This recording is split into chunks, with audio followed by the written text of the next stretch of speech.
How they say that the operating rooms are painted green because green is a calming colour. So why am I feeling so anxious, despite all this greenery? Only after I stand in front of the haughty main building, I surprise myself by realizing why the gates bothered me. It was the last chance I had to turn back. Even if I had no life I could return to. But still, after entering there was absolutely no way I could go back anymore. Feeling nervous and with this realization set in my head, I opened the front door. A tall man with bad posture notices me as I enter. We're the only people in the lobby, so it's only logical. "You must be... Nikki?" "Nakai." "So you are. Excellent. I'm your homeroom and science teacher. My name is Muto. Welcome." We exchange a handshake that is neither firm nor sloppy, and he looks at his watch. "The head nurse asked you for a brief check-in visit, but there's no time for that now." "Oh, should I go later?" "Yes, afternoon is probably fine. We should get going and introduce you to the rest of the class. They're waiting already." Waiting for me? I don't really like being the center of attention, but I guess it's inevitable in a situation like this. Somehow, not knowing what is waiting for me makes me feel really nervous. Thinking of this, I almost miss what the teacher is saying. "Do you want to introduce yourself to the class?" "Well, let us consult the master book." "Yeah, of course, we do." "Yeah, sure. I mean, isn't that normal?" "Of course, but not everyone likes to be at the center of attention." I'm probably one of those people, but I guess I should be the one to give the first impression of myself. "Right, but it's no problem. Let's go then." My heart is pounding in my chest and it keeps me thinking about my condition as I follow the teacher up the stairs. The third door down the third floor corridor is marked as the classroom for class 3-3. There's a lot of 3 related items in there. Muto opens the door and enters. "Good morning, everyone. Sorry I'm late again." Again. Probably not the most, yeah, no, I'm not even going to go there. I've always had issues with teachers. Let's not start with it here.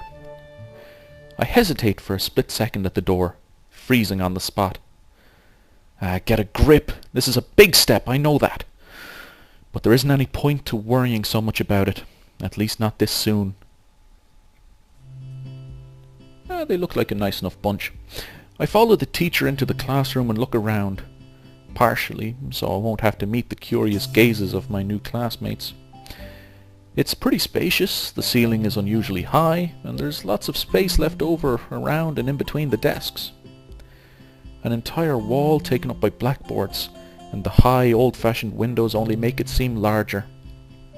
The students' desks are just standard wooden desks with a shelf underneath for books and wooden chairs with metal frames. Simple and efficient. I stop walking in front of the classroom and face the other students. They all look normal, like students in any other school, but then why would they be here? They're probably like me and have something wrong with them, only it's just not immediately obvious. Then I notice that one of the girls seems to be missing the thumb of her right hand. It's a little jarring. Despite the natural tendency to listen when someone's talking about you, I tune out the teacher's speech halfway through while he introduces me to the class. I notice a flash of dark hair and see that someone is looking at me.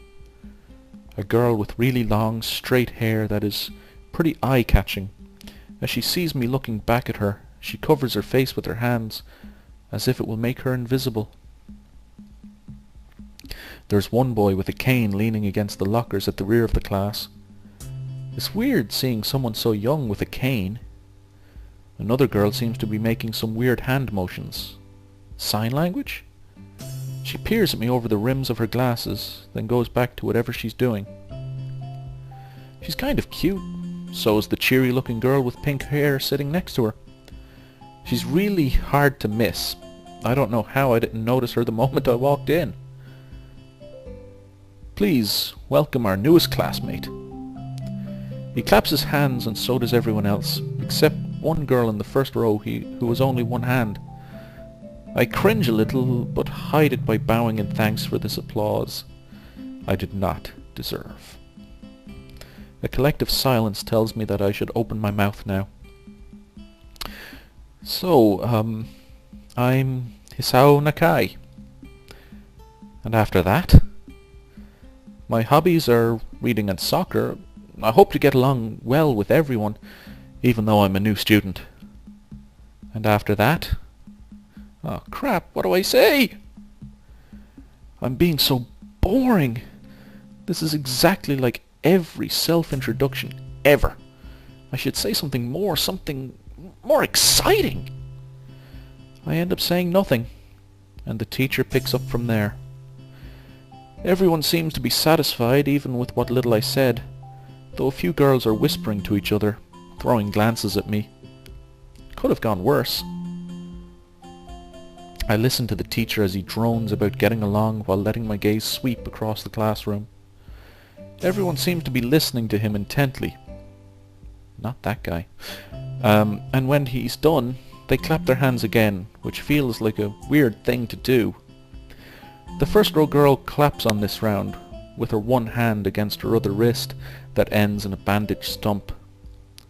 It makes me feel a little bad. We're going to be doing some group work today, so that'll give you a chance to talk with everyone. Is that okay with you? Yeah, it's fine with me. That's good. You can work with, let's see, Hakamichi. She's the class representative. She can explain anything you might want to know, and who else would be able to do that better, right? How could I know?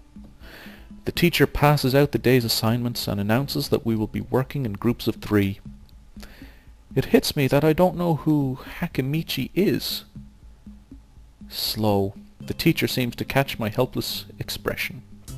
Oh right, Hakamichi is right here. Shizune Hakamichi. Ah, it's the pink girl hair. Yeah. Pink hair.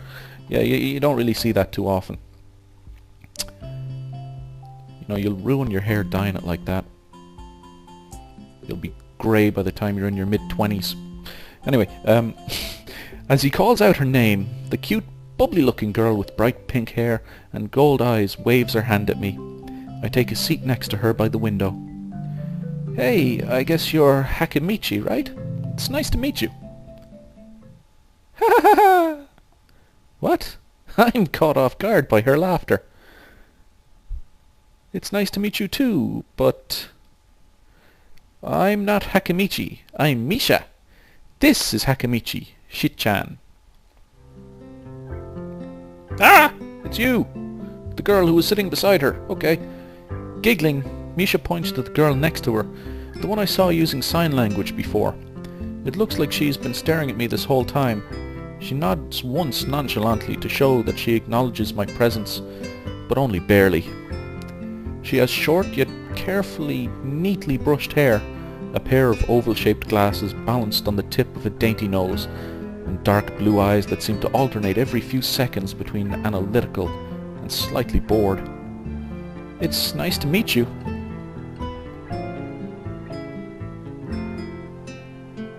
She immediately looks at Misha, who smiles and makes a few quick gestures with her hands.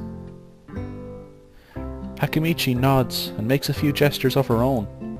I start to wonder if the teacher was messing with me, saying things like, "You'll be able to talk to people," and "Who better to explain things to you?" I can see you're a little confused, right? Right? But I understand why you would think I was Shichan. Shichan is deaf, so I'm the person who translates things back and forth for her. I'm like an interpreter. She says it's nice to meet you too. You're the new student, aren't you? Well, Shichan, of course he is. If he wasn't, he would have been standing up there for no reason, right? Right? He seems like a very interesting person, doesn't he? We knew there was going to be a new student, but we didn't know you would be here today. So soon. Hit-chan, right? Hit-chan? Damn abbreviations. Yep, it fits, doesn't it? Did I say it out loud? It's just a surprise. I've never liked that nickname. I don't really see how. It fits. You look just like I imagined. Yeah, you look just like a Hit-chan. I wonder why everyone seems to think so. Hakamichi taps her fingers on the desk to get Misha's attention. They gesture back and forth to each other excitedly, their hands a blur. Misha seems a little overwhelmed. Sorry about that. Shit-chan wants you to know that she's the class rep, so if there's anything you need to know, you can feel free to ask her. Do you like the school so far? We can show you around a little if you hadn't had the time to walk around and familiarize yourself with it. Misha stumbles with the hard word for a bit, making it stick out in her otherwise fluid translation. Thanks, that would be pretty helpful. Yeah, I just kinda came straight to class today.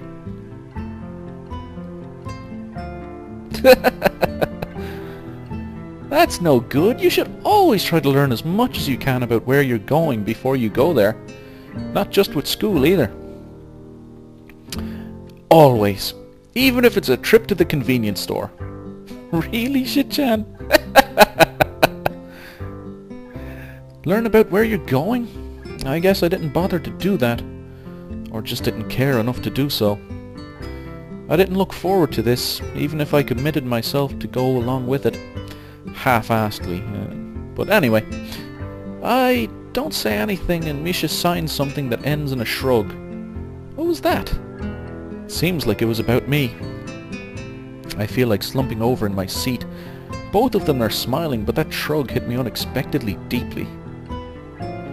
You look down. Are you okay? Don't take it the wrong way, please. I hate it when people are afraid to ask questions. That's how people learn things. By asking. Asking for help is perfectly normal, as much as needing help. Stop looking like you just failed a test. Yeah, I'm not even going to bother doing her stupid laugh anymore. Alright. Ah, and another thing, you don't have to call Shit-chan something so formal like Hakamichi or class rep all the time. Just call her Shit-chan. Okay, maybe that's too casual. Maybe Shizune would be a more appropriate. Yeah.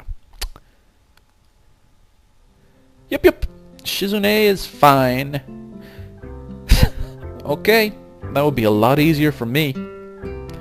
I feel a lot more at ease. Both of them seem so friendly. So I feel like an idiot for being so apprehensive earlier. Especially about Shizune, who I assumed would be all business. Well, she still seems like that, just less so, I guess.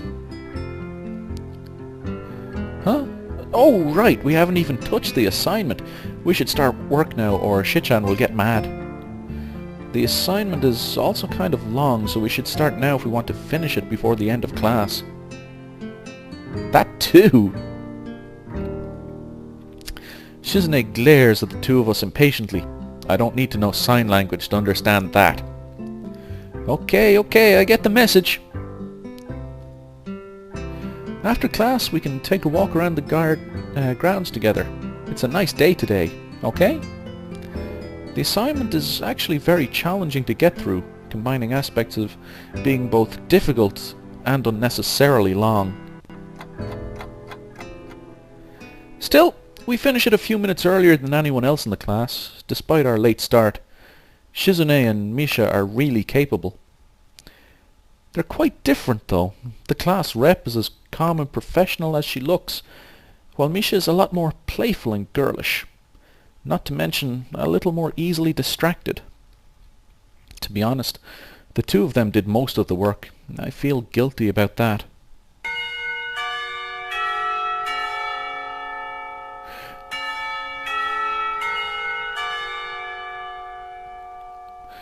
Do schools everywhere use that same bloody bell? 'Cause that sounds a lot like the one that was used in my school. Anyway, the clock tower bells ring, signalling the end of the period. Time for lunch. Without knowing what else to do, I follow Misha, who is beckoning me into the hallway and down the stairs. We descend even below the lobby where I met Muto, down to the bottom floor. Just like everything in this school, the cafeteria seems too spacious and oddly modern in contrast to the classic exterior. Wow, that fucking chatter is just annoying. Its big windows open to the courtyard towards the main gate. It's the cafeteria! Her enthusiastic statement of the obvious makes people around us stare, but Misha doesn't seem to care, so we proceed to the line. There's a rather long list of menu options, which seems great until I realize that many of them are to accommodate students who need special diets. You know what? Hold on. Options. And there, even just a little makes that so much easier to deal with. How nice! It almost feels like I'm back at the hospital, eating portions measured with scientific precision to meet the needs of the patients. That is a very bleak way of looking at it. Oh well. I pick something at random and follow Shizune to a table, sitting opposite of her. As I nibble indifferently at the food I'd rather not eat, Misha pokes me in the side to get my attention and points to Shizune. I don't understand sign, so the point escapes me. Maybe looking at a person who talks to you is proper and polite? Do you want to know something? What? About anything. We're your guide, so you should ask if there is anything. I wonder. Consult the magical guide. I think I got everything I need to know. I can't think of anything, really. Ooh, that means we've been good guides, doesn't it? Doesn't it? Probably not. If you say so. Misha positively beams, and so does Shizune after a quick translation. I shake my head at their somewhat exaggerated enthusiasm and shift my focus on the food. Misha and Shizune sign back and forth very animatedly, throwing sideways glances at me, but Misha refrains from translating. Maybe they are talking about secret girl stuff or something. I quickly notice a conversation in sign is not enough to fill a silence. We arrive in the classroom early, but we're not the first. That dark-haired girl I noticed before is slumped over her desk at the last row. She jumps a little when Misha crashes into the room with the elegance of a rhino. She shrinks deeper into her seat. I can feel her tension all the way from here, as if she were slowly turning into stone just from our presence. Misha and Shizune either don't notice or don't mind it, as they walk directly past her to their seats and begin to converse. I'm left wondering about her, even when the classroom slowly fills with other students. And finally, the teacher. Getting into the rhythm of school feels strange. It's as if my brain remembers how this is done, but my body doesn't. Towards the end of the class I start yawning and counting the minutes left. I shouldn't be this tired on my first day of school. Maybe it's the long time spent in the hospital that made me like this. I'm even feeling physically weak and lifeless. Before long, the final bell rings.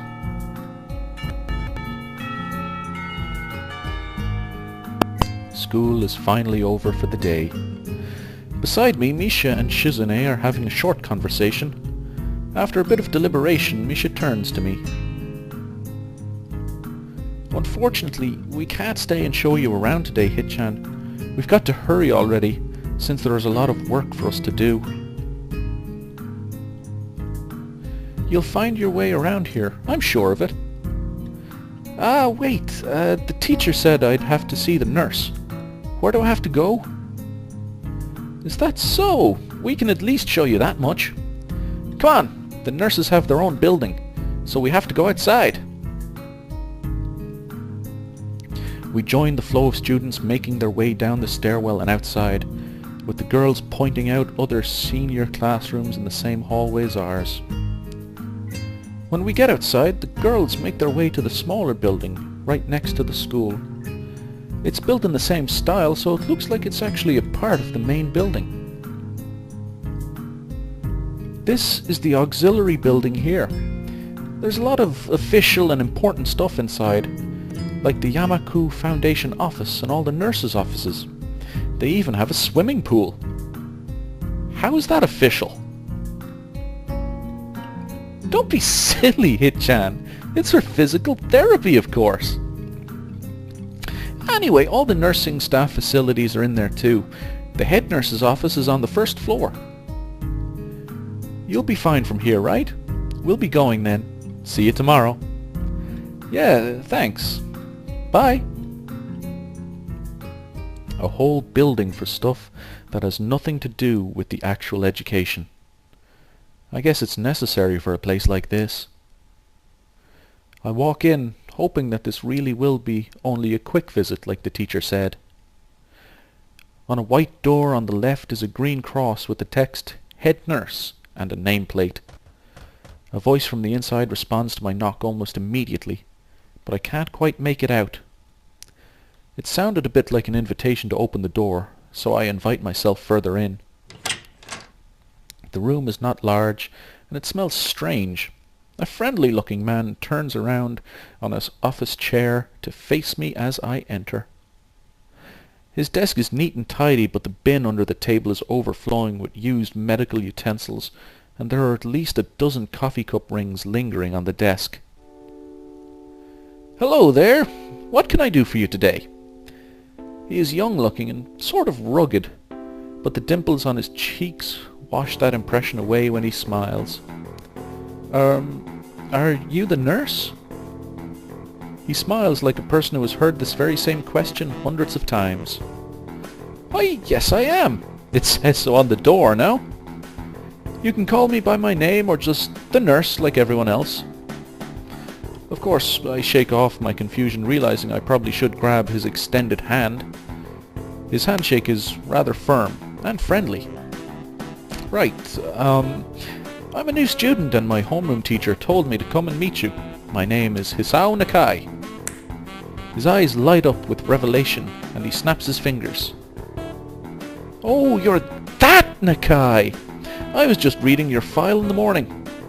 Some kind of chronic arrhythmia and related congenital heart muscle deficiency, right? He gestures me to sit down in a vacant armchair in front of his desk. Yeah. Good. Well, you've probably been briefed about the school enough, so I'll just go over this quickly. We have all kinds of facilities available, mostly physical therapy and such. There's always someone from my staff around, even at night, so never hesitate to call us if there's a problem. The famous 24-hour nursing staff. Wow, this is like a hospital. Well, not exactly. For instance, we don't do brain surgery here. His joke feels so out of place that I'm left thinking why he even said it. Yeah, just that it's really weird to have so many medical people at a school. They'll get used to it. I'm not so sure of that myself, but I don't let the nurse know it. Now, let me just find your file again. It's around here somewhere. Just filter through my terrible filing system. While he searches for something from his computer and shuffles stacks of paper around, I let my gaze wander around the room. It's the epitome of generic, I'd like to say.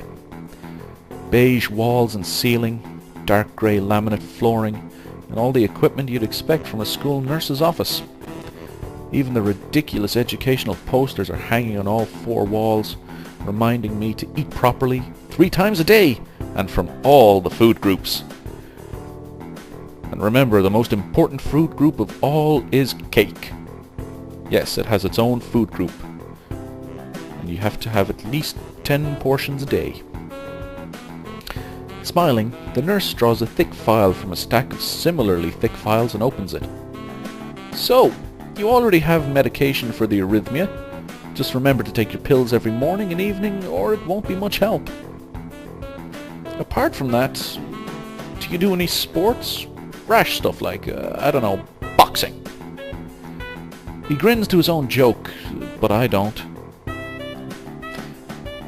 Well, I played soccer occasionally with some classmates. Alright, I'm afraid I'm going to have to recommend you refrain from doing that, at least for the time being. Oh. My lack of reaction makes him raise an eyebrow, but really I'm not too bothered by him forbidding me to kick a ball around. I guess I never did it out of burning passion for the sport, just to have something to do. Any kind of concussion might be very dangerous to your heart, and risking another attack is not a good idea. Was the previous one caused by a sudden concussion to the chest area? There's no mention of the cause in your papers. Not exactly. I sidestepped the question acceptably, and he glances at me over his papers with a more serious expression on his face.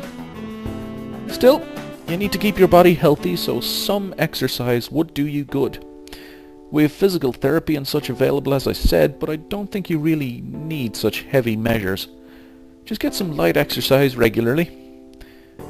Brisk walks, or even light jogging, jumping rope, that sort of thing. Swimming, maybe? There's a pool here. So I was told. You were? Very good, very good.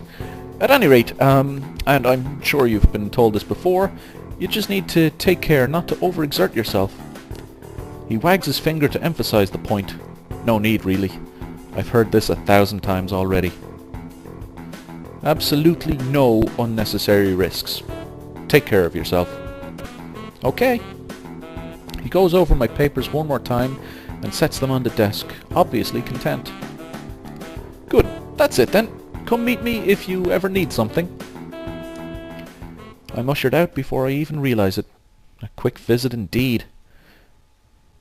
I end up standing in front of the main building and the auxiliary building, although to my eyes they still look one and the same. It's the first real look I get at the other students, so I watch people coming out of the school, going towards the gate or the dorms. Everyone seems to know where they are going, and I still keep thinking that most of them don't look too special for being students at a special school. Then again, neither do I. Does that make me one of them? One of us? I should go somewhere too, to prevent me from getting lost. It's around dinner time, but I feel tired instead of hungry. The weariness in me only grows as I trudge towards the dorms, set a little way apart from the main building complex. There's a garden of sorts between the school and the dorms, shrubbery, flowers, and that overbearing smell of fresh-cut grass that fills the atmosphere. It dawns on my tired mind that the smell feels novel because I haven't been outside at all for so long. The dorm building is big and made of red brick. Like the others, it feels way too pompous for what it is. So I push forward, going inside. It takes more time than necessary to fish out the key I was given from my pocket. Room 119. Ooh. Despite the ornate exterior, the inside of the dorm is fairly new, functional, and boring. Just like in the main building, the halls and doors are wide to accommodate wheelchairs. The same goes for the elevators at the ends of the hallways. I poke my head around the corner of the common room door. Inside, a few students are watching the television. One nods and gives a quick hello before turning back to the TV. Seems that only the girls around here are sociable. I suppose that's perfectly fine with me. I climb the stairs to the upper floor. Here, small corridors branch off from the main hallway. Each of these minor halls seems to have a toilet and shower, as well as 4 rooms. About halfway down the hall I spy room 119.